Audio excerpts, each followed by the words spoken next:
আমি ওই ব্যক্তিকে জান্নাতের আঙ্গিনায় একটা ঘরের গ্যারান্টি দেই যে ব্যক্তি তর্ক করার সময় নিজে হক এটা জেনেও সে তর্ক থামিয়ে দেয়। অনেক সময় হয় না, অনেকে পায়ে পাড়া দিয়ে ঝগড়া করতে আসে, এরকম আছে না নাই? আপনি চুপচাপ দেখবেন একটা বাজে কমেন্টস করতেছে, আবার কমেন্টের নিচে কমেন্ট, আবার গালি, হ্যাঁ আছে না এরকম? বিষ্ণু বলেন নিজে হক এটা জানার পরেও আর যাতে তর্ক না বাড়ে, যে তর্ক থামিয়ে দেয় জান্নাতের আঙ্গিনায় তাকে আমি একটা ঘরের গ্যারান্টি দেই। وببيت في وسط الجنة لمن ترك الكذب وإن كان مازحا।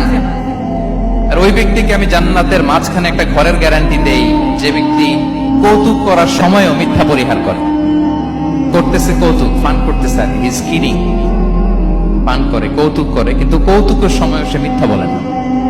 এই স্বভাব যাদের, তাদেরকে আমি জান্নাতের মাঝ বরাবর একটা ঘরের গ্যারান্টি দেই।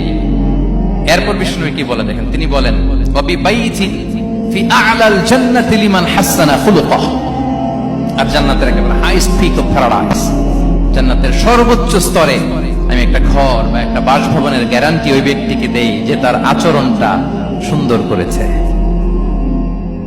যে সুন্দর আচরণের অধিকারী হয়েছে, তাকে জান্নাতের হাইস্ট পিকে আমি একটা বাসভবনের গ্যারান্টি দেই। তাহলে বলেন তো আমাদের আচরণটা সুন্দর করার দরকার আছে না নাই? এটা খুব ছোটখাটো একটা আমল, তাই না? কথা বলেন, দক্ষিণ কোরিয়া প্রবাসী ভাইরা আওয়াজ করে বলেন, এটা কি ছোট আমল?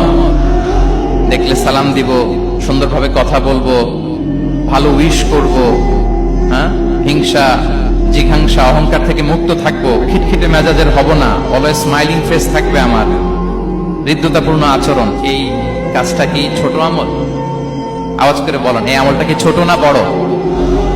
প্রিয় ভাইরা, বিষ্ণু ইসলাম সবার সাথে এরকম মাধুর্যতাপূর্ণ আচরণ করতেন, ছোট থেকে বড়, নারী থেকে পুরুষ, বন্ধু থেকে শত্রু, সবার সাথে সুন্দর আচরণ করতেন। এবং তার এই চমৎকার আচরণে মুগ্ধ হয়ে তার অনেক শত্রু মুহূর্তে তার বন্ধুতে পরিণত হয়েছে।